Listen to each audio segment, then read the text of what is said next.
सर्वमङ्गलमाङ्गल्यं वरेण्यं वरदं शुभं नारायणं नमस्कृत्य सर्वकर्माणि परमं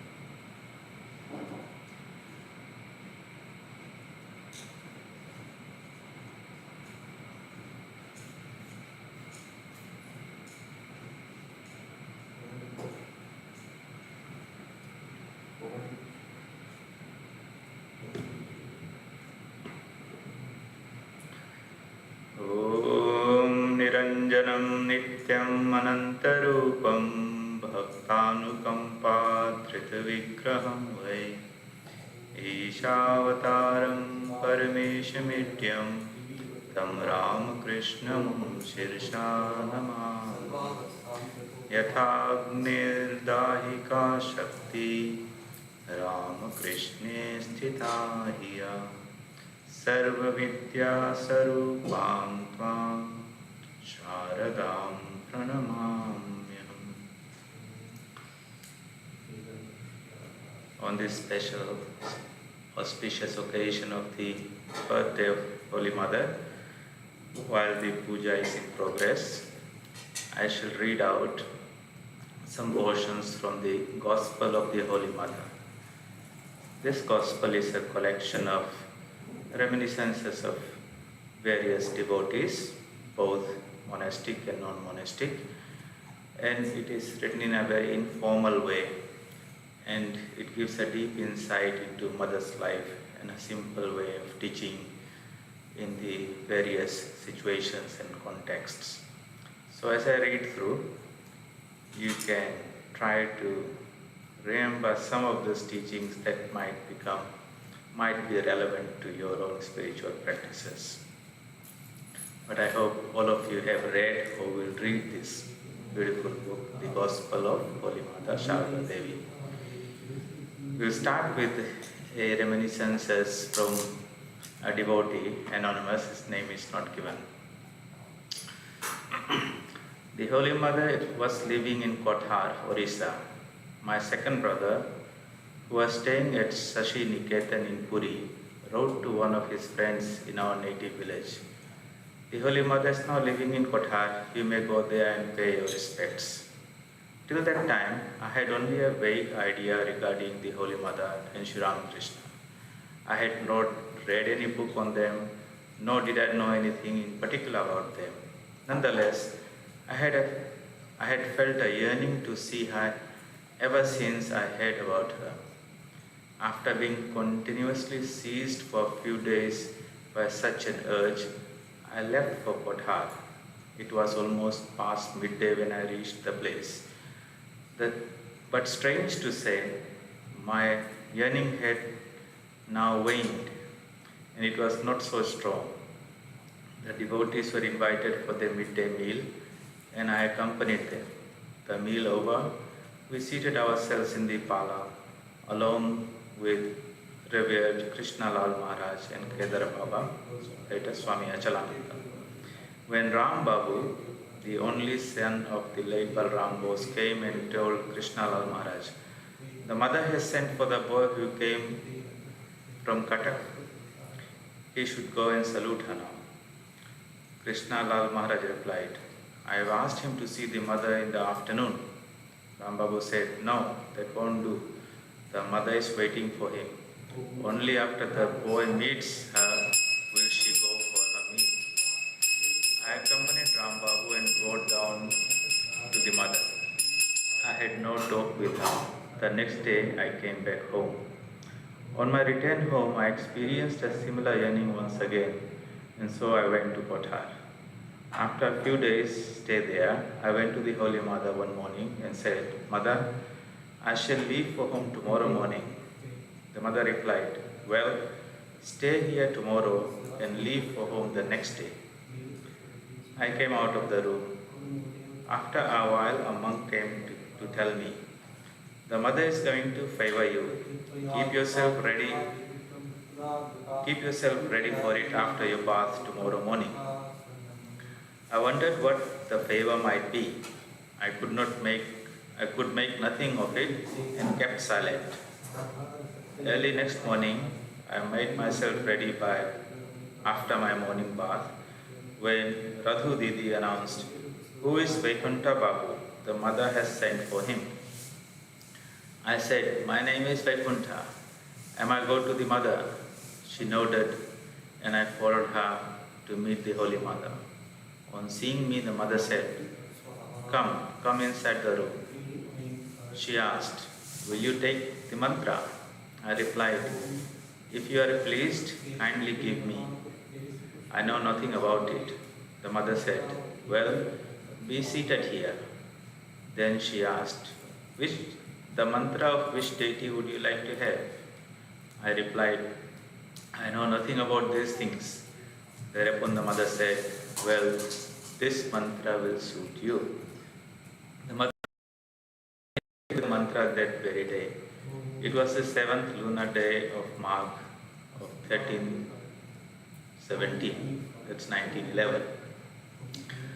One day while I was on a visit, I asked her, Mother, can I have another spiritual guide for my lessons on yoga?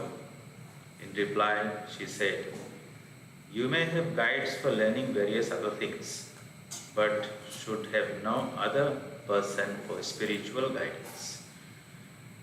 Ram Babu woke me up at about midnight prior to the morning I was to leave Kothar. He handed over a packet of sweets to me and said, Vaikuntha, the mother presents you with these sweets. Carry them with you. The mother asks you not to take food from any wayside shop. Another time, I went alone to see the Holy Mother. She had then come from Jairambati to Kamarpukur for a few days. This was my first visit to Kamarpukur. The Revered Ramlal Dada and Lakshmi Didi were there also. On the first day, Ramlal Dada and I were seated in the veranda for dinner. The mother herself was serving us food. While serving, she told me several times, Vaikuntha, take everything. Don't leave anything on the plate. Every time she served, she gave me more and more food. Ramlal Dada too pressed me, saying, Eat more, don't be shy. By that time, I had already eaten so much that I was unable to take anything more. But I hesitated to say so. Now, on hearing Ramlal Dada's words, the mother intervened, saying, Look here, he is a whimsical boy. He has taken enough. Please do not insist on his taking more. She said to me, Vaikuntha, remove the leaf plate and the glass from here. One should not leave them behind in his master's house. On the second day, I went to salute her and she said, When will you be returning home? I replied, Mother, I have not seen Belur Math yet. I want to visit the Belur Math and then go home from there. The mother said, You need not go to Belur Math now. You leave for home today. I said, Mother, I have come here from so distant a place. I do not intend to go home without visiting the Belur Math. The mother now firmly said, No, you go home. You must not disobey your Guru. After this, I made no further protests. But I thought that I would contrive to visit the Math after leaving this place, thinking that the mother would not come to know of it. About this time, two devotees, a man and a woman, had come from Allahabad. The mother gave them spiritual initiation that very day. The mother sent for me and said, Please go along with them.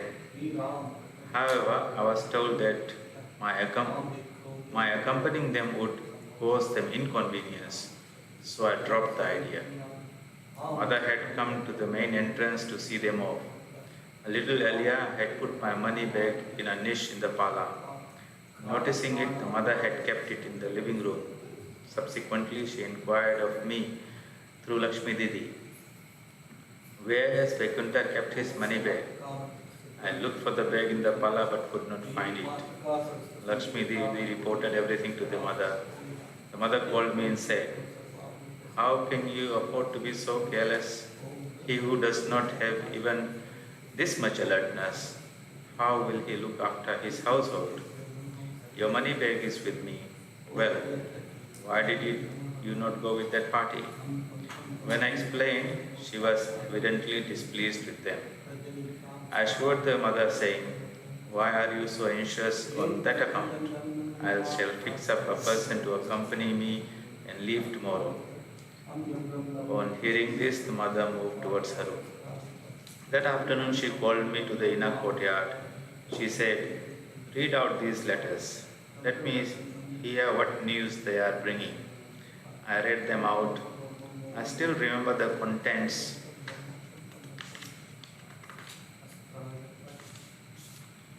of one of them. The letter was from Bagh Bazar, Calcutta. It said that the ailing Shashi Maharaj wanted to see the Holy Mother once and that he promised to follow the course of treatment that the mother might suggest for him. On hearing the contents of the letter, the mother remarked, "What more can I say about medical treatment? Sharad, Rakhal and Balaram are there. Let them consult among themselves and take the best available decision. If I decide to go to that house, the patient will have to be removed from there. Will that be good for him? Should such an acutely suffering patient be shifted? No, I shall not go. If something adverse happens to Shashi, shall I be able to stay there? You please write him a letter explaining why I don't intend to go now." The next day, after the noon meal, I went inside the house to take leave of the Holy Mother. I found her sitting on the veranda and preparing betel leaves. She asked me, "Have you made your salutations at the temple of Raghuvira?" I said, "No, Mother.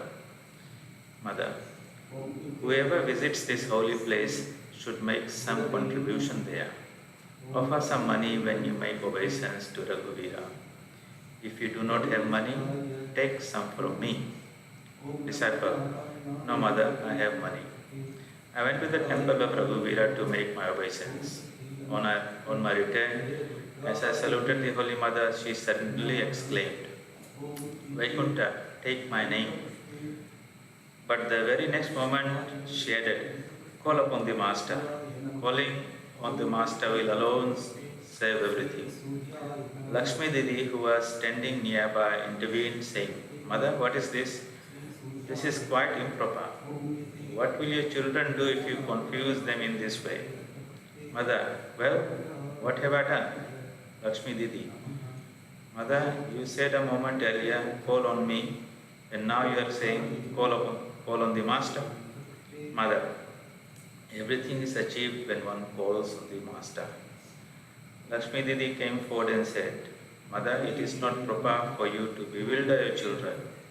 Then she emphatically added, "Look, Vaikuntha, today for the first time, I have heard the mother say, 'Call on me.' You must not miss this point. Who else is the mother? You call on the mother alone. Very fortunate are you to be given the advice by the mother herself. You will call on none else but the mother." Turning towards the mother, she said, "Well, Mother, this is explained, I believe." The mother, through her silence, lent her support indirectly to the words of Lakshmi Didi. When I was taking leave of her, the mother said once again, "Go straight home from here. It will not be wise for you to go to the mud or elsewhere now. Go home and look after your parents. Now you should serve your father." Then she gave me 4 betel leaves and bade me farewell. I gave up my previous plan, following the mother's instruction, and returned home by walk. When I had left home for Jarambati, I had seen my father hale and hearty. Now, on my coming back home, I found him seriously ill, and in fact, my father passed away 6 or 7 days after my arrival. On a later occasion, while I was going to Kamarpukur, I brought with me a letter addressed to the mother from one of my fellow disciples. When I was about to hand over the letter to the mother, she asked me to read it out. It contained these 2 questions. 1. I am going to take up such and such an employment. Will I get entangled in Maya if I join there? On hearing this, the mother remarked, why should he get entangled in Maya if he simply takes service? To the question as to whether marriage will bring him good, the mother did not give any definite reply. On the other hand, the mother asked me, my son, are you married? Disciple, no mother, I have not married. Mother, very well, do not marry. Marriage invites many complications. Once during my stay at Kamarpukur, I asked the mother, what is the harm in taking fish and meat? The mother replied, this is the land of fish, you can take fish. It was during one of these days that I once requested her to give me a print of her feet.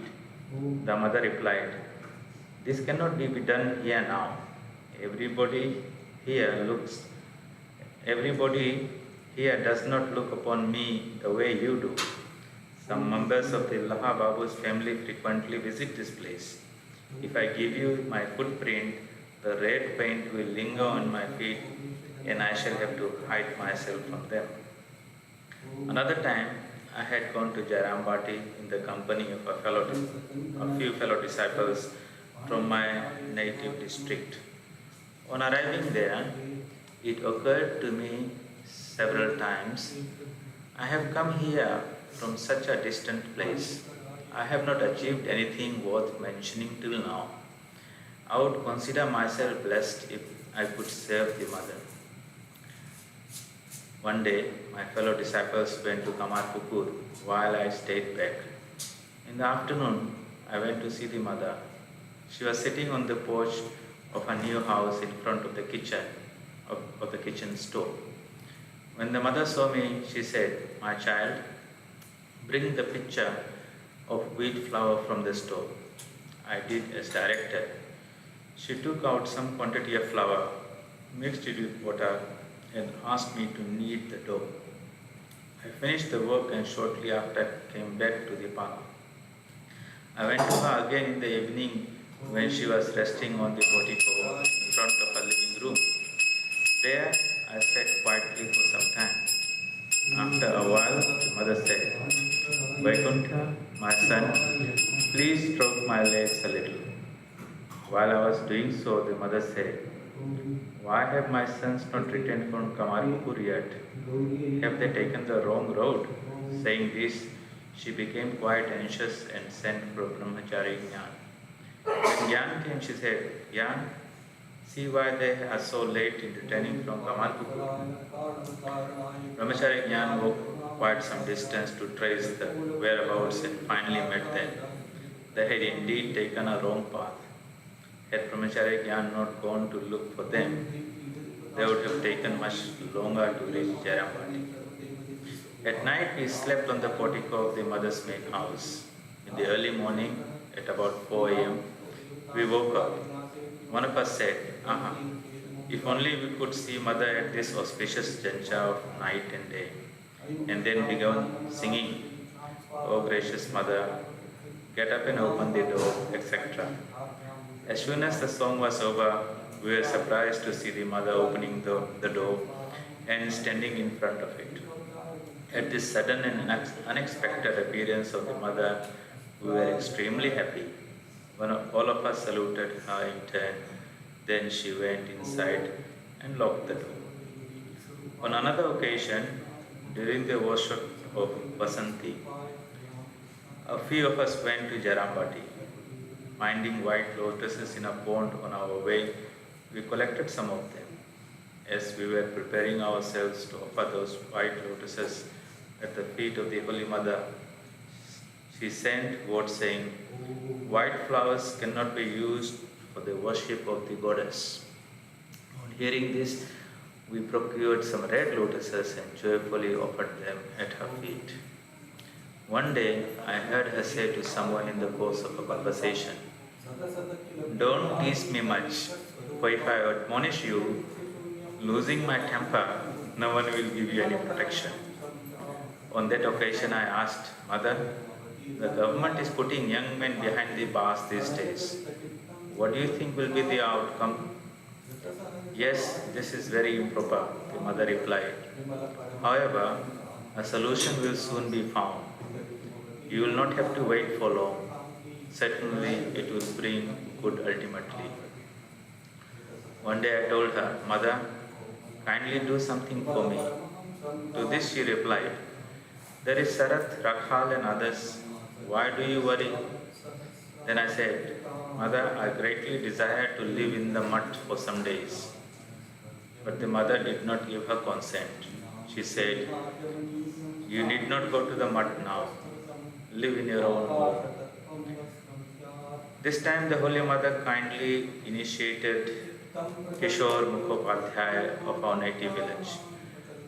I learned from Kishore Babu that the mother had said at the time of his spiritual initiation, "All your sins committed in this life as well as in earlier ones are now gone." One day I made obeisance to the Holy Mother at her residence in Bagh Bazar, Calcutta. I was standing by her side when she asked, "Have you saluted Master Mahashay?" "No, Mother," I said, "I do not know him." Then she advised me, "Go downstairs. You will find him there. He is a noble soul. Please go and salute him." He deputed Golokma to escort me and introduced me to Master Mahashay. I went below, bowed to him and came back upstairs. Just then 2 persons were going downstairs after saluting the Holy Mother, who was sitting on her cot in the shrine room. I heard her whisper, "The indiscriminate touch of people has caused me a stinging pain." Once I had a quarrel with my brother regarding some worldly matters. I wanted to inform the Holy Mother of my intention of staying somewhere other than my own house, and I also wanted her permission to do so. After my salutation, I was standing nearby. Addressing Golokma, the mother said, "Oh Golok, have you heard that Vaikuntha has come here to complain about his brother slapping him on his cheek? Do not householders sometimes kick up a row? But then, why should one go too far?" Now turning to me, she said, "Go home, my son. It is quite common to have occasional hitches in family life." A fellow disciple of mine, who had forgotten his Gayatri mantra, asked me to teach it to him. I wrote to the mother in a letter, "Should one disclose a mantra to someone else?" The mother was on a pilgrimage to the south and was staying in Madras. She wrote in reply, "A mantra should not be disclosed to anyone. You can, however, tell it to a fellow disciple. There is no harm in that." One day, being depressed, I went to the Holy Mother at Udbodhan house in Bagh Bazar. I bowed to her and said, "Mother, I am here to tell you something." "Mother, what is that? Come on, tell me." Disciple, when will you bestow your grace on this unfortunate child of yours? Mother, child, remember the Master. He will certainly bless you. Keep only holy company and do your spiritual practices. Everything will be achieved if the Master is remembered. Disciple, I have tried, Mother, but nothing has happened. As I have not seen the Master, how can I remember him? I have received your blessings. Now that you are saying thus, You yourself kindly tell the master about this unfortunate child of yours. Mother, how can you achieve the goal without practicing japa and meditation? One must practice these disciplines. Disciple, I don't feel like doing japa etc. anymore. For nothing whatsoever is of any avail. Desire, anger, delusion, these still hold sway over my mind exactly as they did before. The impurities of my mind have not decreased yet. Mother, child, the repetition of the name of God will gradually remove impurities. How can you expect results without such disciplines? Don't be foolish and neglect them. Whenever you find time, repeat the name of God and pray to the Master. Disciple, no, mother, I do not have that capacity. Whenever I try to repeat the name, I find my mind agitated. Either you make my mind concentrated on God so that no evil thoughts assail me, or you take back the holy name. I do not want to be a cause of suffering to you, for I have heard that a spiritual preceptor, it's a guru, suffers if his disciples do not repeat the sacred name. Mother, well, what is this? My worries about you have made me restless. The Master has blessed you already. These words brought tears to the mother's eyes. With great feeling she said, well, you will not have to repeat the mantra anymore. This implied that she herself would have to do whatever was necessary on my behalf. But I failed to grasp the import of her words, and fear and apprehension gripped me. Thinking that my connection with the mother were going to be snapped, I passionately said, Mother, are you snatching away everything that I have possessed? What shall I do now? Well, mother, am I now doomed to annihilation? On hearing these words, she said emphatically, what? You being my child, can you be ever doomed? Those who have come here, those who are my children, have already achieved liberation. Even God can do no harm to my children. Disciple, well, mother, what shall I do now? Mother, take refuge in me and keep quiet. And always remember that there is behind all of you one who in time will lead you to the abode of eternity. Disciple, Mother, as long as I am here, I feel happy. No worldly thoughts disturb me. But as soon as I return home, various bad thoughts haunt me. I again get mixed up with unholy company and commit evil deeds. However hard I try, I cannot get rid of bad thoughts.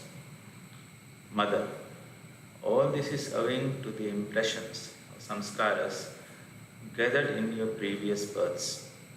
Can anyone possibly get rid of them in a thrice? Live in holy company, try to be pure, and everything will be achieved gradually. Pray to the Master, I am with you. Know that you have already achieved liberation in this very birth. Why do you fear? In time, He will do everything for you. The next reading is from Swami Vireshwarananda ji. He was Mother's disciple and he was one of our presidents of the Ramakrishna. In the morning, the mother was making arrangements for worshipping in the shrine of the Udbodhan house. In the course of conversations, I asked her, why do you have so much attachment?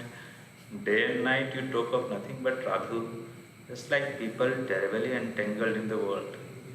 Many devotees come to you, but you pay no heed to them. Is such deep attachment good for you? I had spoken to her in this train several times also. At this, the mother used to reply humbly, I am a woman and I follow my womanly nature. But today the mother said rather animatedly, where will you find another like me? See if you can find my peer. Do you know, Those who are given to much contemplation on God develop a subtle and pure mind. Whatever objects such a mind takes hold of, it sticks to it tenaciously. That's why it appears like attachment. A flash of lightning is seen in the glass panes, but it is not seen in wooden shutters. Once I said, Mother, my mind is never disturbed by evil thoughts. Mother immediately became startled and said, Don't say like that. It is too presumptuous for one to speak in that strain. Another day I told her, Mother, you give initiation to so many people, but you never inquire about them. You don't even give a thought about what's happening to them. A guru keeps a keen eye on his disciples, seeing whether he is developing spiritually. It would be better if he did not give initiation to so many people. You should only initiate as many as you can keep in touch with. The mother replied, But the master never forbade me to do so. He explained so many things to me. Could he not have told me something about this as well? I entrust the master with their responsibility. I pray to him every day. Please look after them wherever they may be. Besides, do you know that the master himself taught me these mantras? He gave me mantras possessing great power. One day, while discussing about Bij mantras, the mother disclosed to me many mantras and remarked, I have given you everything I had in my bag. Will you give spiritual initiation to others? Disciple, no, mother. I myself haven't achieved anything. Mother, well, what's the harm in giving initiation? You can give. Disciple, Mother, please make me renounce everything so that I don't have attachment to anything. Mother, you are an all renouncer already. Will you grow two horns now? Another day at Jaram Bhatti, I asked the mother, how can one realize God? Through worship, japa or meditation? Mother, by none of these. Disciple, then how? Mother, God is realized only through His grace. Nonetheless, one must perform japa and meditation, for they remove the impurities of the mind. One must practice spiritual disciplines such as worship, japa, meditation, and as one gets the fragrance of a flower by handling it, or the scent of the sandalwood by rubbing it against a stone. Similarly, one becomes spiritually awakened by continuously contemplating on the divine. But you can become illumined right now if you become desireless.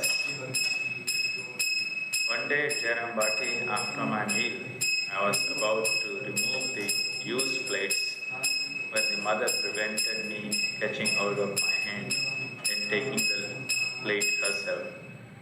I said, Why should you do this, mother? I shall remove it. At this she said, What after all have I done for you? A child, as you know, soils the lap of its mother, and how much more besides. You are indeed a rare treasure, even to the gods. The next section is from Mahendranath Gupta, who is the author of the Gospel of Sri Ramakrishna. 2 or 3 days after the birth anniversary of Sri Ramakrishna in March 1914, I went one afternoon to the Udbodhan house with a letter of introduction from a certain devotee living in Barisa. Rajbari Maharaj, Swami Arupananda, read the contents of the letter and then went to see the mother.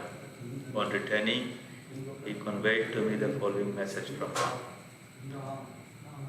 The purpose of taking initiation is to realize God through simple spiritual practices. It should not upset the livelihood of the family guru. I may grant the boy's prayer if he will honor his family guru as much as he will honor me in case I give him initiation. And if he agrees to enhance as much as he can his annual contribution to the family guru. When I agreed to these proposals, Raj Bihari Maharaj escorted me to the Holy Mother. 2 days later, I received initiation from her, and my mind was absorbed in an indescribable mood for a week after that. The mother had asked me at the time of initiation, "Are you a Shakta?" That means a worshipper of the Divine Mother of the universe, that is Shakti, or a Vaishnava, that means a worshipper of Lord Vishnu. On hearing my reply, she gave me the mantras. 7 or 8 years later, I learned from my mother that it was the same mantra as adopted by our family guru, and the Holy Mother had only added the bija, the seed mantra, to it. 2 months after this, my wife became eager to receive initiation. So I took her to the Holy Mother. The mother said to her, "From your appearance, it seems that you have a suckling baby. With whom have you left him?" My wife said, I have not brought the infant for fear that he might dirty this holy place." Learning that the child was only 3 months old, the mother said to my wife, "What do you say? Who told you that the excreta or urine of such a small infant can defile a place? Children are like Narayana, and you should take care of them with that attitude. Go home now, otherwise the baby may be deprived of its mother's milk. Come here after 4 days. The master willing, you will have initiation. But do not forget to bring your baby." As I was waiting downstairs, I thought, I shall be convinced that the mother loves me dearly if she shares with me some of the food she eats. Half an hour later, I went to bow down to the mother when I found her eating a sweetmeat. As her glance fell on me, she said, "My child, eat this sweet first and then salute me." Being favored with this unexpected prasada, I forgot to salute the mother altogether. After a while, she herself reminded me, saying, "Now make salutations to me and then go home." The mother's instruction to come for initiation after 4 days made us sad and worried. But on returning home, I understood from my wife's health the mother's foresight in telling her to wait. We went to salute the mother before she left for Barisal. The mother said, "Go carefully. The master will protect you from dangers on your way." On our journey, a severe storm overtook us and our lives were in danger. When we arrived at our destination, every one of us felt convinced that it was only the mother's blessing which had protected us. A year later, in the month of Vaishak, that is April and May, I saw the mother again at Jairambati, and this time I got the opportunity of coming very close to her. She, sitting in front of me, the mother would feed me affectionately, and I would become filled with joy. Assuming that I would be benefited more if I practiced japa and meditation while living close to the mother, one day at Jairambati I performed japa and meditation arduously. While I made pranams to the mother that day, she said, "You have come to your mother. What is the need of so much spiritual practice now? I am doing everything for you. Now, eat, drink and enjoy yourself, free from all anxiety." The next day, I decided to offer flowers and sandal paste at the mother's feet. But how was I to procure them in such an unfamiliar place? While I was thinking in this train, The mother sent to me a young girl belonging to the family of the mother's brothers. She was carrying flowers and sandal paste and conveyed the mother's message. If my son desires to offer these, he may come now and offer them. On the third day, the mother was suffering from pain in her leg. She had a mild fever too. At about 10 o'clock, another devotee came and, not being aware of mother's ill health, saluted her by touching her feet. The mother said, "I have a severe pain in my leg. Do not salute me by touching my feet. The Master will certainly bless you." Vilas Maharaj, who was present, asked the mother, "The scriptures, I am told, prohibit making pranam to a person who is ill or lying down. What really happens to one if one does so?" Immediately the mother said, "Yes, my child, pranam made in such circumstances fixes the disease in the person. Nobody should be saluted during his illness." About 3 years later, during the Christmas holidays, I saw the mother for the last time. It was the occasion of her birthday celebration. In the morning that day, the mother told me and a certain monastic member of the Valpara ashram, "Go to Shibu at Kamarpukur. He will purchase a pitcher full of milk and collect some flowers. Bring them here quickly." To this, Vilas Maharaj added, "The mother has difficulty if she takes her meal late, so you must return by 9 o'clock, otherwise you may not get the chance to offer flowers to her." Nonetheless, it became 11:30 when we returned. I felt very sorry, thinking we had missed a chance of making offerings to the Holy Mother. Vilas Maharaj rebuked me for being late and said, "The mother is waiting for you." Just at that moment, the mother appeared from somewhere, took the basket of flowers from my hand and said, "How beautiful are the flowers! You should first worship the Lord with them. Quickly take your bath and come." Bathing over, we came and found that some of the flowers were kept arranged for us to make offerings with. The mother's incomprehensible affection captivated us.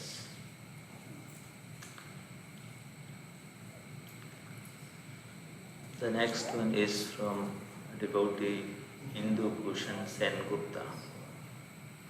It was in the month of Kartik 1910, a few days before Kali Puja, that I visited the Holy Mother for the first time at the earnest request of Sri Chandrakanta Ghosh of Shillong. Arriving at Calcutta, I went to the Udbodhan house in the company of one of my friends who had already received spiritual initiation from the Holy Mother.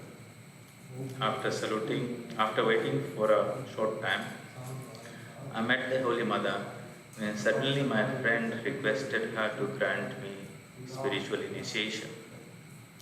The mother replied, "All right, he will have initiation tomorrow." Her reply startled me, for I had not even mentioned anything to her regarding my initiation. Nevertheless, I went there the next day at the appointed hour. I saluted the Holy Mother, and when I was about to offer flowers at her feet, she said, "Not now. I shall tell you when to give the offerings." My spiritual initiation over, the mother sat on the floor with her legs stretched out and said, "Now you can offer the flowers." I offered flowers at her feet and said, "I am offering flowers not from a deep sense of devotion, but because Chandrakanta Babu taught me to do this. I only followed what he told me to do. It is Chandrakanta Babu who sent me here." Smiling, the Holy Mother said, "Chandrakanta has shown you the right path, son." And so saying, she placed her hand on my head. Another day, I went to see the Holy Mother. In the course of conversation, I said, "Mother, various worldly troubles as well as my official duties keep me busy. I am therefore unable to devote my time to spiritual practices. I do not also find any improvement in the state of my mind."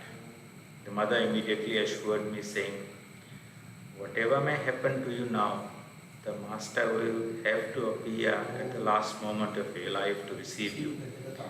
He himself has said this. Can his words fail in your case? Now, do whatever you like. Disciple, Mother, is it true that those who have received spiritual initiation from you will not be born again? Mother, it is true. They will not have to come to earth again. Know for certain that there is one behind you. Disciple, Mother, we have found you, so we are protected. Mother, why do you worry, child? The thought of you all comes to my mind very often. I do remember you all very much. Another time, when the Holy Mother was at the Kualpara Mutt, I said to her, Mother, I am hardly able to do any spiritual practice. Mother gave me courage as well as assurance, saying, You need not do anything special. I shall do the needful for you.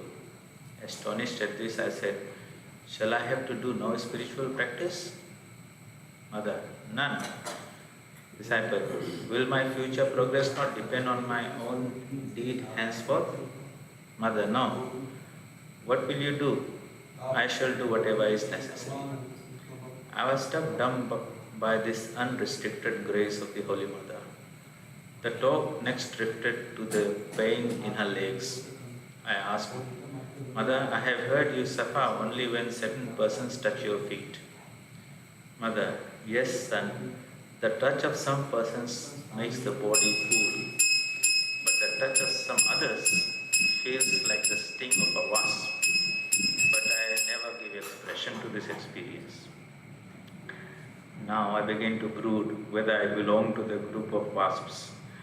The mother, as if she was indwelling in my mind, said, Son, you are not one of them. About a month later, during the holiday of the car festival, I visited Kualpara once again. On the day of the car festival, I had the following conversation with the Holy Mother. Disciple, Mother, my strength and hope spring from the grace I have received from you. Mother, why do you worry, child? You have found a place in my mind. Whenever I need anything, your thought comes immediately to my mind. I think there are Hindu and others. What's there to worry? You will not have to do any spiritual discipline. I am doing it for you. Disciple, do you do the same for all who have taken spiritual initiation from you, wherever they be? Mother, yes, I do it for all of them. Disciple, you have so many children, initiated disciples. Do you remember all of them?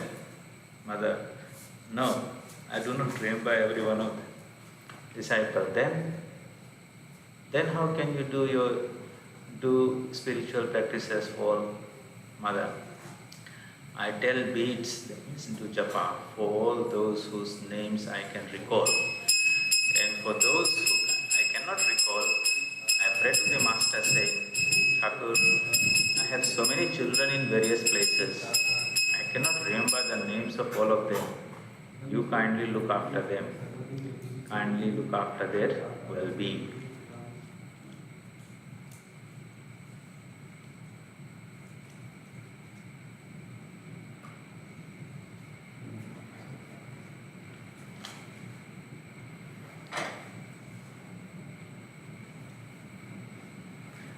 The next one is from Swami Shantananda, one of Mother's disciples. I asked the Holy Mother, how shall I lead a spiritual life? Mother replied, spend your days as you are doing now. Pray to Him earnestly and remember Him always. Disciple, Mother, the fact that even great men become degraded frightens me terribly. Mother, when a person has enjoyable things all around him, their influence naturally affect him. My son, don't look at a woman, even if it only be made of wood. Avoid the company of women. You have to remember that the mother would give the opposite advice to the women disciples. Disciple, men can't do anything on their own. He who is, it is he who is making them do all that they do. Mother, true, it is he. True, it is that he is causing men to do everything.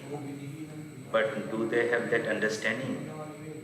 Being filled with egotism, they think they are doers of everything and that they don't have to depend upon God. Those who rely on Him are protected by Him from all dangers. A man's mind runs after bad things. If he wants to act virtuously, the mind fails to cooperate. In earlier days, I used to leave my bed daily at 3 o'clock in the morning to meditate. One day I felt unwell and out of laziness dispensed with the meditation. Because of this, my meditation was stopped for a few days. Therefore, if one wants to achieve anything noble, he must be sincerely arduous and seized with a firm resolve.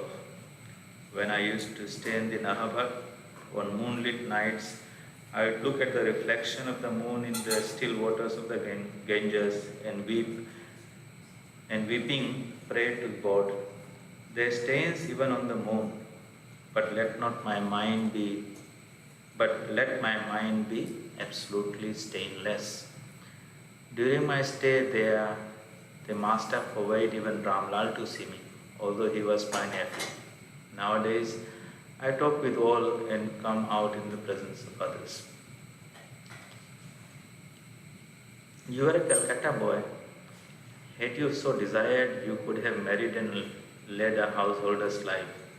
Since you have renounced everything, why should you give your mind to it again? Should one again take in the spittle that has been once spat out? Disciple, Mother, is it good to practice asana, pranayama and other exercises? Mother, asanas and pranayama endow one with occult powers, and these lead a man astray. Disciple, is it good for a monk to go to places of pilgrimage? Mother, if one's mind is at rest in a particular place, then what is the need to go to places of pilgrimage? Disciple, Mother, I don't have even time for meditation. Kindly make my Kundalini awaken. Mother, it will certainly awaken. A little japa and meditation will awaken it. Does it awake on its own? To japa and meditation. The practice of meditation will lead your mind to such one-pointedness that you won't be able to give up meditation. But when you do not achieve such concentration of mind, don't force yourself to meditation. On such occasions, finish your spiritual practices by simply saluting the Lord. The day on which you have the right mood, you will have meditation spontaneously.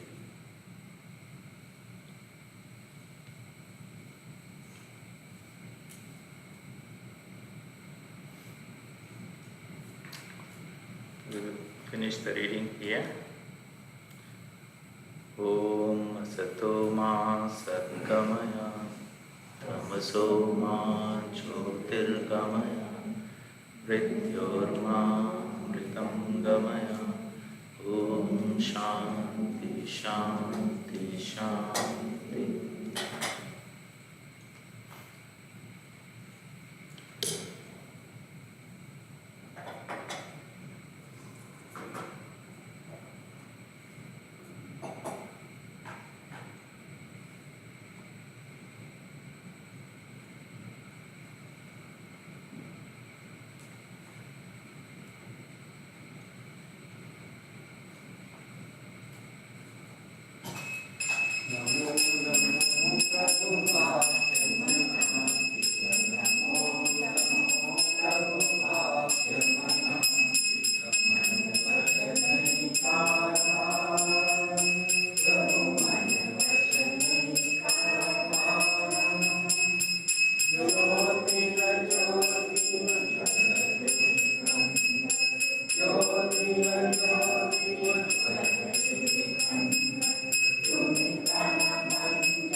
We have some flowers we can offer Pushpanjali after.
Please mentally pray for the welfare of all beings. All these calamities disappear soon. May we all be endowed with peace, tranquility, and knowledge.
Pushpanjali Sangaye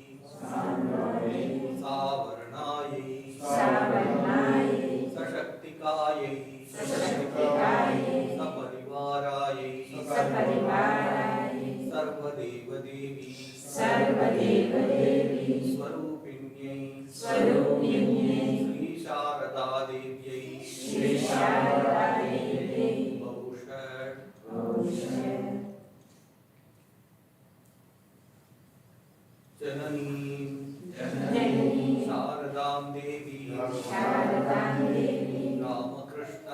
Ramakrishnam Jagadgurum Padapatmi Nayosritva Pranamami Murmuhu. Please come and offer the flowers on the plate here.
Deep.